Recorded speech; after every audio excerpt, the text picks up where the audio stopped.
देखिए एक सिंपल सा एग्जाम्पल है, क्या समझिए कि सॉलिड का सबसे ज़्यादा फोर्स ऑफ अट्रैक्शन रहता है, लिक्विड का उससे कम और गैस का उससे कम। देखिए इसको बहुत अच्छे तरीके से एग्जाम्पल के थ्रू हम लोग समझ सकते हैं। जैसे मान लीजिए कि आपके पेरेंट्स यदि आपके घर में हैं, ठीक है, तो उनका फोर्स ऑफ अट्रैक्शन तगड़ा होगा। आप कभी भी घर से नहीं चाहिएगा कि बाहर जाएं, नहीं यूँ मन कर रहा है तो पढ़ रहे हैं, ठीक है, क्योंकि पेरेंट्स आपके घर पे हैं, तो क्या होगा, फोर्स ऑफ अट्रैक्शन तगड़ा होगा, देख रेख उनका थोड़ा तगड़ा होगा। मान लीजिए कि किसी के पेरेंट्स क्या होते हैं 6 घंटा या 8 घंटा के लिए कहीं पर ड्यूटी जाते हैं, कहीं कुछ काम करते हैं, जॉब करते हैं, तो फिर उनका क्या होगा, थोड़ा सा फोर्स ऑफ अट्रैक्शन लूज रहेगा, यानी कि वो लिक्विड की तरह रहेगा। क्यों?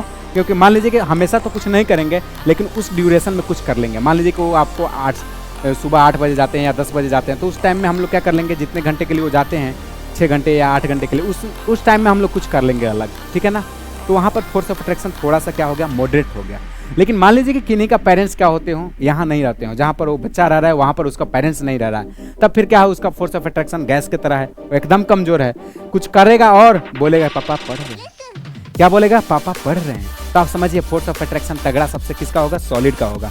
यानी कि फोर्स ऑफ अट्रैक्शन सबसे तगड़ा किसका होगा, जिसके पेरेंट्स घर पे रहते हैं। और फिर उसके बाद मॉडरेट फोर्स ऑफ अट्रैक्शन किसका होगा, तो जिसके पापा क्या होंगे, कहीं पर ड्यूटी जाते होंगे, कहीं पर कुछ घंटे के लिए, ठीक है, जॉब में जाते होंगे, तो वहाँ पर, ठीक है। और सबसे कमजोर किसका फोर्स ऑफ अट्रैक्शन रहेगा, जिसके पेरेंट्स वहाँ नहीं रहते हैं जहाँ स्टूडेंट रहता है, कहीं दूर रहते हैं, तब तो फिर कहना ही नहीं है, उसका मस्ती कुछ अलग हो जाएगा। वो तो साहब फिर कहीं और रहेगा, कहेगा कहीं और। अरे हाँ या ना।